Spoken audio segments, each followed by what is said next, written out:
जो आपका मार्गदर्शन संस्थान है, जो सामाजिक कार्यों को बढ़ावा देने में अपना महत्वपूर्ण रोल अदा कर रहा है। कुछ लोग स्वराजी, पुराने लोग स्वराजी जैसे कि प्रेमनाथ गुप्ता जी हमारे सामने बात करने के लिए हैं। इनसे डिस्कस करने के बाद हम लोग ये समझ नहीं पाए कि आखिर आपका जो लोक स्वराज है, वो इम्प्लीमेंट कैसे होगा? जब आपने इम्प्लीमेंट किया 2000 दिसंबर से जनवरी 2000 से लेकर दिसंबर 2004 तक रामानुजगंज में, वो तो बहुत पुराना हो गया, आज के लगभग 20 साल होने जा रहे हैं। हम लोग जैसी युवा पीढ़ी उसको नहीं देखे। तो इम्प्लीमेंट करने के लिए क्या किया जाए? कैसे मतलब उसको लोगों को बताया जाए कि नहीं ये सही है और ऐसा संभव भी हो है कि मतलब लोक स्वराज लागू किया जा सकता है? नहीं, ये बात हम लोगों ने सोचा था कि एक रामानुजगंज का जो प्रयोग है, यह बात राजनेताओं को हम लोग दिल्ली में जाकर समझाएंगे। राजनेताओं को समझाने का प्रयास किया गया, लेकिन वहां जाने के बाद ये पता चला कि राजनेताओं को तो इस प्रयास से बहुत तकलीफ हो रही है। राजनेता ये चाहता ही नहीं है कि किसी भी दृष्टि से सत्ता विकेंद्रित हो या अकेंद्रित हो। राजनेता तो विकेंद्रित भी नहीं करना चाहता है और हम लोग अकेंद्रित होने की बात कर रहे हैं। तो राजनेताओं को हम लोगों के प्रयास बहुत बुरा लग रहा है।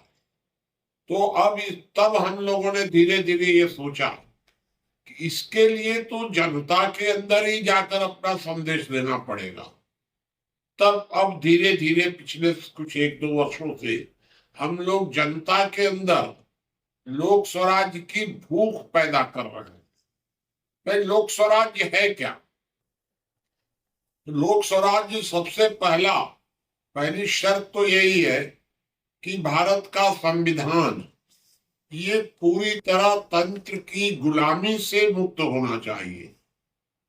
बाकी तो और कुछ लोक स्वराज है नहीं। बाकी जो है वो इस संशोधन के, इस सुधार के, संविधान मुक्ति के परिणाम है, आधार नहीं है। आधार तो केवल एक है और वो है कि संविधान संशोधन के अधिकार से अंतिम अधिकार तंत्र के पास नहीं होना चाहिए। हो गया लोक स्वराज। तो सीधी लड़ाई हम लोगों की तंत्र के साथ है। तो मुनि जी, आप जो लोक स्वराज की जो बात करते हैं और आप रामायण को मॉडल के तौर पर आपने प्रयोग किया और उसको अब चाहते थे कि देश में किसी को मॉडल बना करके लागू किया जाए, लेकिन वह असफल हो गया, वो लोक स्वराज वहां नहीं आ पाया, प्रयास हुआ। जिस तरह से अन्ना हजारे का आदर्श गांव है, उस गांव में कोई मुकदमा नहीं लड़ता है, उस गांव में बैंक है, उस गांव में स्वयं सहायता समूह है, उस गांव में गांव के झगड़े गांव में निपटाए जाते हैं। वह गांव आत्मनिर्भर है, सरकार पर निर्भर नहीं है। तो ऐसा अगर आप बनाना चाहेंगे तो आज के दौर में क्या क्या करना पड़ेगा ताकि वो हम लोग लोक स्वराज की तरफ बढ़ पाए? नहीं, एक बात ये बताइए कि अन्ना हजारे ने वहां बनाया, अन्ना हजारे ने बनाया, मैं कहता हूं अन्ना हजारे ने लोक स्वराज के लिए कुछ नहीं किया, क्योंकि अन्ना हजारे ने बनाया, अच्छा बनाया। अरे भाई, अच्छा बनाने से लोक स्वराज तो नहीं आ गया। आपने किसी दुष्ट के लिए बहुत अच्छा एक तैयार कर दिया, कोई शस्त्र, और वो उसका उपयोग वो करेगा। तो अन्ना हजारे ने जो किया वह कुछ नहीं था, क्योंकि हम लोगों ने रामानुजगंज में जो दिखाया वह संविधान के जो नया प्रारूप वहां लागू किया गया, उसका परिणाम हम लोगों ने दिखाया। वहां तो उन्होंने संविधान पर तो अन्ना हजारे ने वहां कुछ किया नहीं है। वहां उन्होंने इसी संविधान के अंतर्गत क्या कुछ उन्होंने जो है वो आदर्श ग्राम बनाया, स्वराज्य ग्राम नहीं बनाया। हम लोगों का मानना ये है कि जो स्वशासन है उसका परिणाम होता है सुशासन। और अन्ना हजारे जो कर रहे हैं वो सुशासन ला रहे हैं। स्वशासन तो ला नहीं रहे, क्योंकि सुशासन से कभी स्वशासन आ नहीं सकता। स्वशासन से सुशासन आ सकता है। यह बात ध्यान देने की है। तो मुनि जी, आप अगर देश, इतना बड़ा देश है, उस देश में 5 ठो 10 ठो गांव को लोक स्वराज बना दे, लोक स्वराजी बना दे, और केंद्र में जो आप संविधान की बात करते हैं उसको नियंत्रित होता रहे, उसकी आजादी में हस्तक्षेप होता रहे, उसके जीवन में दखल मिलता रहे, तो उसको लोक स्वराज हम कैसे कर सकते हैं? आप जो संविधान से मुक्ति की बात करते हैं, वह गांव आत्मनिर्भर हो जाए, स्वयं फैसला लेना लगे, स्वयं आप निर्णय लेना लगे, वो खुद अपना सोर्स आप इनकम खुद बढ़ाना शुरू कर दे, मतलब वो केंद्र की सरकार पर निर्भर ही न रहे, ऐसे गांव आप कैसे बनाएंगे? नहीं, हमको तो बनाना ही नहीं है। मुख्य प्रश्न ये खड़ा होता है कि हम क्या बनाना चाहते हैं। हम कुछ नहीं बनाना चाहते हैं, हम तो ये चाहते हैं कि बने। अभी जो लोग सोच रहे हैं कि हम समाज को ऐसा बनावे, गांव को ऐसा बनावे, अरे भाई, गांव को कुछ मत बनाओ, समाज को कुछ मत बनाओ, समाज को अपने आप बनने दो। यहां दिक्कत तो आ रही है कि समाज को अपने आप बनने नहीं दिया जा रहा है, बल्कि समाज को बनाने का दोनों तरफ से प्रयास हो रहा है।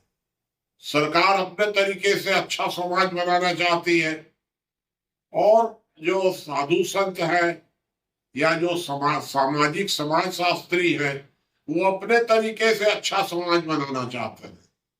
हम चाहते हैं कि समाज को बनने दो, बनाओ मत, वो बन जाएगा, अपने आप बन जाएगा। ये दोनों के बीच में फर्क है। तो इसमें बन जाएगा, तो इसमें मूल मंत्र क्या है? क्या क्या हम लोगों को करना चाहिए कि वो बन जाए? नहीं, सबसे पहली बात यह है कि समाज के अंदर यह भूख जागृत हो कि हम पूरी तरह गुलाम हैं तंत्र के, और हमको अब सुविधा नहीं, स्वतंत्रता चाहिए। हम अपना निर्णय खुद करेंगे। जो गांधी ने कहा था, जो विनोबा ने कहा था, जो जयप्रकाश ने कहा था, या जिस लाइन में अन्ना भी सोच रहे थे, उसी लाइन में मैं भी सोच रहा हूं कि हम अपना निर्णय खुद करेंगे। हम किसी के आदेश को मानने के लिए बाध्य नहीं है। कोई भी हमको सलाह दे सकता है, सजेस्ट कर सकता है, डिक्टेट नहीं कर सकता है, क्योंकि हम एक स्वतंत्र नागरिक हैं और हमको अपना निर्णय करने की स्वतंत्रता होनी चाहिए। गांधी ने तो ये भी कहा था, मैं तो पढ़ा नहीं, कि गांव को अपने गांव में सर्वसम्मति से आग लगा देने की भी आजादी होनी चाहिए। क्या है आजादी? आज तो सब लोग गांव को आदर्श बनाना चाहते हैं। मैं कहता हूं, गांव को आदर्श बनने दीजिए। गांव वाले आदर्श बनना चाहते हैं कि शराब पीना चाहते हैं कि क्या करना चाहते हैं, गांव वाले को अपनी स्वतंत्रता दे दीजिए।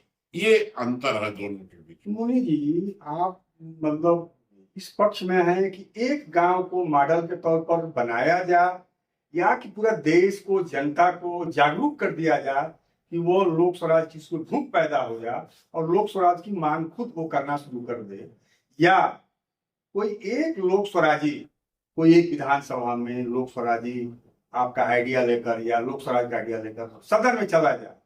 वो छत्तीसगढ़ की विधानसभा में हो सकता है, वो दिल्ली के पार्लियामेंट, तो वो करना चाहिए, या कि आपको एक लोक स्वराज के गांव बनाना चाहिए? क्या करना चाहिए? एक बात सोचिए कि हरियाणा में एक बार शराबबंदी के लिए आंदोलन हुआ, बहुत बड़ा आंदोलन हुआ, और उस आंदोलन का ये परिणाम निकला कि बंसीलाल के टाइम में शराब बंद हुई। 5 साल के बाद फिर शराब चालू हो गई। तो बंद हुई जनहित में और चालू हुई जनहित में। जनहित की परिभाषा जन करेगा कि तंत्र करेगा? तो हम खूब एक गांव को आदर्श बना लिए, आदर्श गांव सिद्ध कर दिए। जो आदमी जिसको निर्णय करना है हम जेल में रह करके खूब आदर्श बतावे, क्या फायदा है? तो हम इस जेल से मुक्ति चाहते हैं, जेल में हमको अच्छी सुविधा मिले वो हमारा कहना नहीं है। तो हम किसको आदर्श गांव दिखावे? उसी को जो हमको जेल में बंद करके रखा है, उसको आदर्श बताने की क्या जरूरत है? उससे तो मुक्ति पाने की जरूरत है। ये दोनों के बीच में फर्क है। राकेश राय जी का आइडिया है जो आपसे जो यहाँ जो सीख रहे हैं, तो उनके मन में एक जिज्ञासा हो रही है कि एक कोई क्षेत्र चुन लिया जाए, विधानसभा हो या लोकसभा हो, और आपका जो आइडिया है लोक स्वराज का, उसका उसको प्रयोग स्थल बनाया जाए, उसको वहां पर प्रयोग किया जाए। और वो प्रयोग से अगर देखा जाए कि वो स्वराज का पूरा ट्रेनिंग लेकर के, जैसे आपने अरविंद केजरीवाल को भेजा और केजरीवाल फेल हो गए, भ्रष्ट हो गए, करप्ट हो गए, जेल चले गए, तो उस तरह से नहीं। इनका मानना है कि एक ऐसा लोक स्वराज बनाया जाए जो आइडिया लेकर लोकसभा में जाए और उसको सदन में जहां नीतिगत जहां फैसला होता है, बताइए कि उसमें उसको हम बना के वहां भेजे और वो अरविंद केजरीवाल बन जाए, फिर हम क्या करें उसके बाद? तो आपको कहीं ना कहीं तो विश्वास करना होगा ना। नहीं तो हम क्यों विश्वास करें किसी के ऊपर? विश्वास तो करना होगा। तो हम काहे को विश्वास करें? ये आम जनता समझे कि आम जनता क्या चाहती है। मेरा तो ये कहना ये है कि सारा देश, पूरा देश इसके लिए जागृत हो कि हमको संविधान संशोधन का अधिकार मिलना चाहिए। आप एक बात बताइए कि अन्ना हजारे जब आंदोलन शुरू कर रहे थे तो 5-7 दिनों के अंदर आधा भारत खड़ा हो गया। तो प्रश्न ये उठता है कि अगर अन्ना हजारे एक गांव बना रहे थे तो क्या अंतर पड़ा, और एक आंदोलन किए तो क्या अंतर पड़ा? एक आंदोलन करने से 5-7 दिनों में पूरे देश की सरकार हिल गई, और उस गांव बनाने से सरकार पर क्या प्रभाव पड़ा? कहना है कि स्वराज आने पर सुशासन आ जाएगा, ग्राम स्वराज आने पर ग्राम आदर्श ग्राम खुद ही बन जाएंगे जी। तो आपको एक ग्राम स्वराज की बात तो लाना होगा ना, कोई ग्राम को सिलेक्ट करना होगा। हम आपके मॉडल को ये तो कह सकते हैं कि एक समय की बात है कि रामानुजगंज में इसको प्रयोग करके देख लिया। हमें अब लोग पूछेंगे कि वो मॉडल कहाँ है, वो मॉडल हमें दिखाइए, हमें चल के बताइए। तो सिर्फ विचारों थियोरटिकल से हमें प्रैक्टिकल की ओर जाना होगा। चाहे वो एक गांव हो, एक परिवार भी हो सकता है और एक राष्ट्र भी हो सकता है। कहीं तो हमें वो मतलब जर्नी को, मतलब उस बीज को डालना होगा कि अब ये पौधा ऐसा आएगा। वो तो मैं दिखाना जरूरी है। तो मैं उससे एकदम सहमत नहीं हूँ, क्योंकि रामानुजगंज को आदर्श बनाया गया, ठीक बनाया गया, और अब क्या परिणाम हुआ वहां 15 साल के बाद? अब तो वो आदर्श नहीं है। तो क्या लाभ हुआ? हमको इतना मेहनत करके हमने भूसा कूटे और क्या किए? अगर रामानुजगंज में ये ताकत न लगा करके और पूरे देश भर में एक साथ अगर लगाई गई होती, हो सकता है कि देश भर में 100-200 लोग लोक स्वराज्य की मांग के लिए तैयार हो जाते। तो ये दोनों के बीच में बहुत अंतर है कि अगर हम रामानुजगंज को बना लिए और आगे अब क्या है, क्योंकि जब तक भारत का यह संविधान लागू है तब तक कोई भी आप सुशासन ला सकते हैं, एक आदर्श गांव बना सकते हैं, लेकिन आगे चल करके आपके बाद क्या होगा? कुछ नहीं होगा, क्योंकि संविधान से शासन चल रहा है। जब तक जनता के अंदर लोक स्वराज की भूख नहीं जगाई जाएगी, जब तक जनता उस प्रकार फिर से आंदोलित नहीं होती है जैसा अन्ना हजारे के टाइम में हुआ था, उस तरह जनता के बीच में जब कोई भूख जगेगी। भाई इसके देखिए, कुल मिलाकर 4 तरीके हैं सारी दुनिया में। एक तरीका जयप्रकाश जी का था कि हम देश भर से 2/3 बहुमत संसद में लाकर और संविधान संशोधन करा के और अपनी भंग कर देंगे लोकसभा को, एक उद्देश्य पर जाएंगे। हम सुशासन के लिए जाएंगे ही नहीं। एक उद्देश्य के लिए 2/3 बहुमत लेकर के जाएंगे और वहां संविधान संशोधन की नई प्रक्रिया बताकर समाप्त कर देंगे। एक तरीका था। दूसरा अन्ना हजारे का था कि हम वर्तमान सरकार पर इतना दबाव डालेंगे कि झुक करके वो संविधान के मामले में विचार करने को तैयार हो। ये एक दूसरा तरीका था। तीसरा तरीका मिस्र और ट्यूनिसिया में लागू हुआ कि एक वैक्यूम बन गया और एकाएक ऐसा आंदोलन हो गया कि 24 घंटे में वहां का संविधान बदल दिया गया पूरा का पूरा। और चौथा हुआ लीबिया वगैरह में कि जहां खूब आपस में लड़ाई झगड़ा, खूब खून खराबा हुआ और तब वो संविधान बदला। ये 4 तरीके हैं। भारत में चौथे तरीके की कोई जरूरत नहीं। तीसरा जो तरीका है वो अपने आप होने वाला है। आपका अगर जन जागरण करते रहेंगे तो चाहे तीसरा तरीका भी हो सकता है, दूसरा भी हो सकता है, पहला भी हो सकता है। ये परिस्थितियों पर निर्भर करेगा। लेकिन जन जागरण के अतिरिक्त और कोई मार्ग ही नहीं है कि आप संविधान को उस गुलामी से मुक्त करा सके। ये क्लियर है, बाकी कुछ नहीं है। तो मुनि जी, आप जयप्रकाश नारायण जी का जब बात करते हैं तो जयप्रकाश नारायण जी तो सत्ता तो बदल दिए, जनता पार्टी जयप्रकाश जी के अनुयायी सदन पहुंच भी गए और 2 साल में टूट फूट करके बराबर हो गए। तो कोई अच्छी बात नहीं थी। अन्ना हजारे के भी आंदोलन से सत्ता बदल गई, मनमोहन सिंह चले गए, नरेंद्र मोदी आ गए। अब आप कह रहे हैं कि ट्यूनिसिया जैसा हो जाए या लीबिया जैसा हो जाए या कुछ और हो जाए, सीरिया जैसा हो जाए। तो आप ये कह रहे हैं कि जब जागरण फैलाइए देश में, लोग जनता खुद तैयार हो जाए। तो जनता लोक स्वराज के लिए तैयार हो जाए और जिस तरह से अन्ना हजारे ने कहा एक लोक स्वराज बन जाए सब कुछ ठीक हो जाएगा।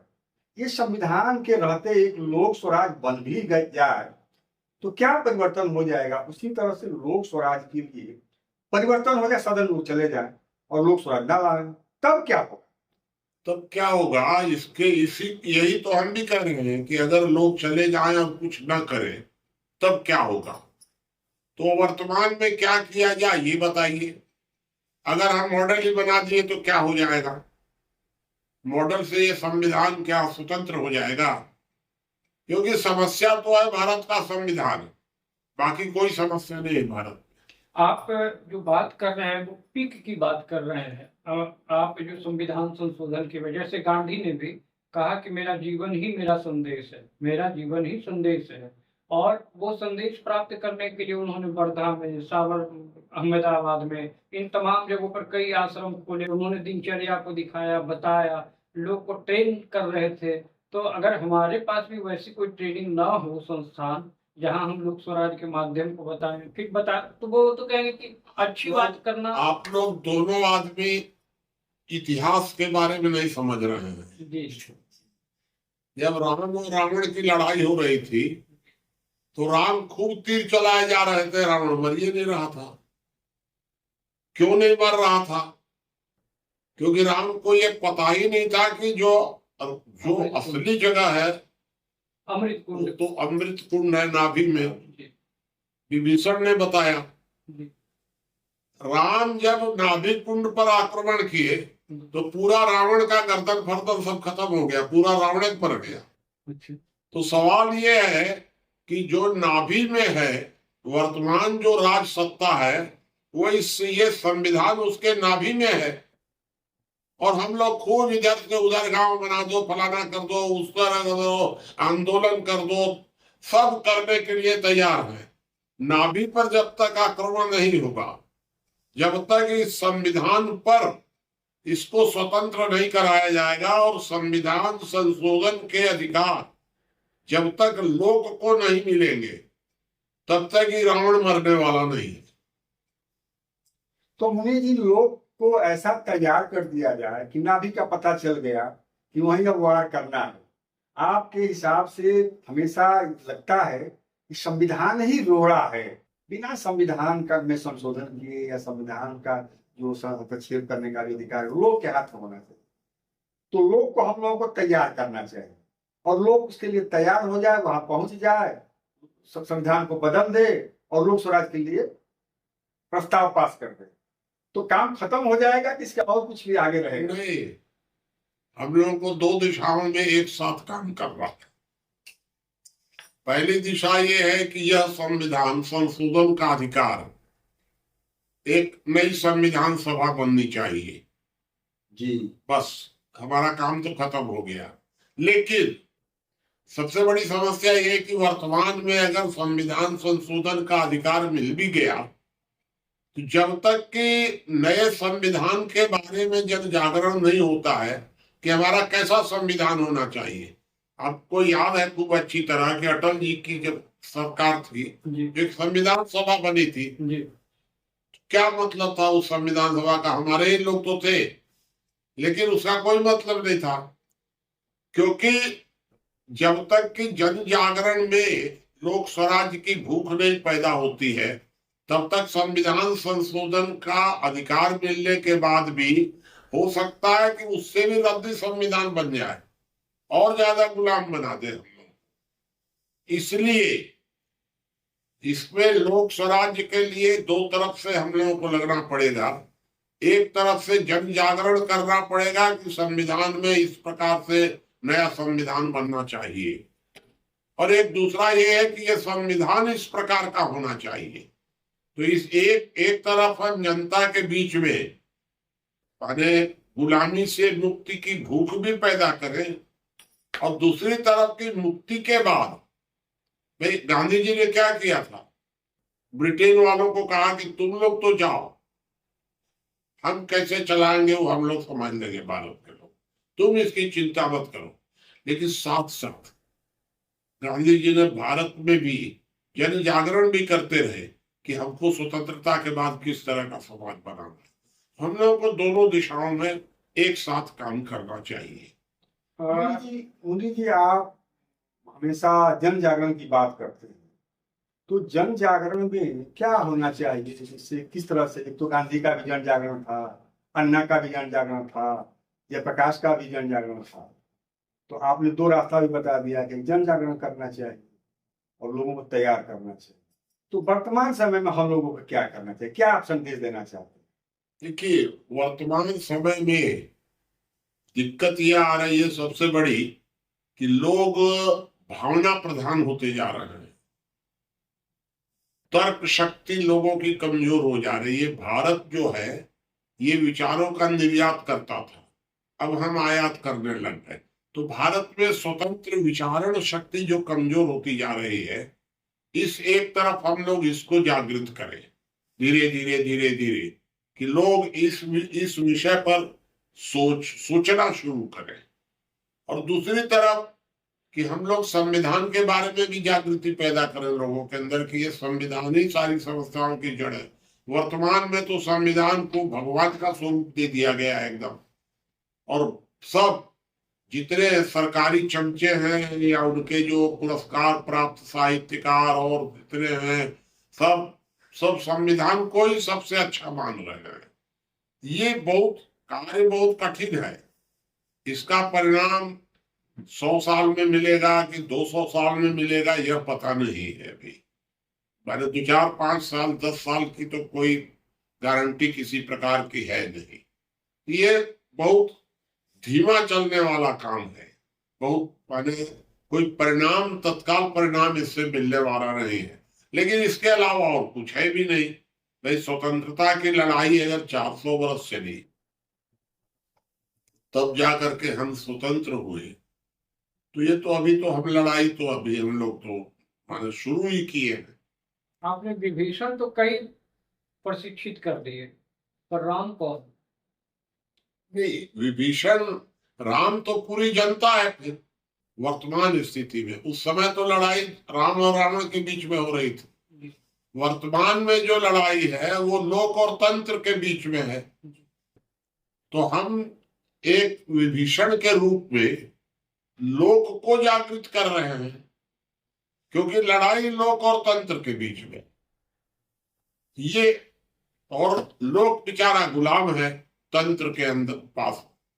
ये लोकतंत्र जो है ना, ये लोकतंत्र में लोक और तंत्र के बीच में जो इस समय स्थिति बनी हुई है, इसमें हम लोग तंत्र को जागृत कर रहे हैं कि लोक को वो मुक्त कर दे। एक तरफ तंत्र को जागृत कर रहे हैं कि लोक को मुक्त कर दे, लेकिन तंत्र उसको लोक को मुक्त नहीं करेगा जल्दी, क्योंकि उसका तो स्वार्थ ही उसी में है। तो हम लोग लोक को भी जागृत कर रहे हैं कि तुम तंत्र से मुक्त होने के लिए प्रयास करो। मेरे हिसाब से तो अभी जन जागरण ही के अलावा कोई मार्ग नहीं है। हम जन जागरण करें, दोनों तरफ से जन जागरण में जो भावना प्रधान लोग हैं उनको हम लोग कुछ अलग तरह से जागृत कर सकते हैं, बुद्धि प्रधान लोगों को अलग तरीके से कर सकते हैं। ये दोनों तरीके हो सकते हैं अलग अलग। एक लोक स्वराजी होने के नाते आपकी इस दिशा में आपकी क्या भूमिका होने की संभावना है? मेरी भूमिका कुछ नहीं है भाई, मैं उम्र और स्वास्थ्य के हिसाब से जो कर सकता था किया। अब तो ये आप भाई सुने होंगे कि पुराने जमाने में गुरु नानक वगैरह या जो भी थे, उन्होंने 5 लोगों को तैयार किया था। पंच प्यारे जिसको कहते हैं, पंच प्यारे बनाए गए थे। उनके मरने के बाद ये 5 लोग ही आगे बढ़े। बुद्ध ने भी कुछ इसी तरह किया था, 5 बनाए थे। बुद्ध ने भी किया था। हाँ। तो हम लोग तो 100 बना रहे हैं 5 के जगह। 100 लोग अगर गंभीर बन गए 4-5 वर्ष में, तो बिल्कुल सब कुछ बदल जाएगा, कोई दिक्कत नहीं आएगी। तब तक हमें वैक्यूम का इंतजार करना चाहिए और कोई उपाय नहीं है, जल्दबाजी कोई हो नहीं सकती। अगर किसी प्रकार की जल्दबाजी आती दिखाते हैं लोग, इसका मतलब ये है कि वो सत्ता का परिवर्तन चाहते हैं, व्यवस्था का नहीं। मान लीजिए करीब करीब, लेकिन फिर भी अगर कोई ये जरूरी तो नहीं है स्वतंत्रता की लड़ाई में तो भाई सुभाष बाबू अपने मार्ग से चले, भगत सिंह अपने मार्ग से चले, सावरकर अपने मार्ग से चले, गांधी अपने मार्ग से चले, तो अनेक लोग अनेक मार्गों से चले। ये अलग है बात है कि और लोग सफल नहीं हो सके, गांधी सफल हो गए। अगर कोई इस दिशा में कर रहा है तो करने दीजिए, हमसे क्या दिक्कत है। हमको उससे कोई सुशासन के लिए कर रहा है, करने दीजिए। जो कर रहे हैं हम लोग अपनी क्षमता के अनुसार 100 लोगों को तैयार कर हमें 5 वर्षों में तो पर्याप्त हो जाएगा।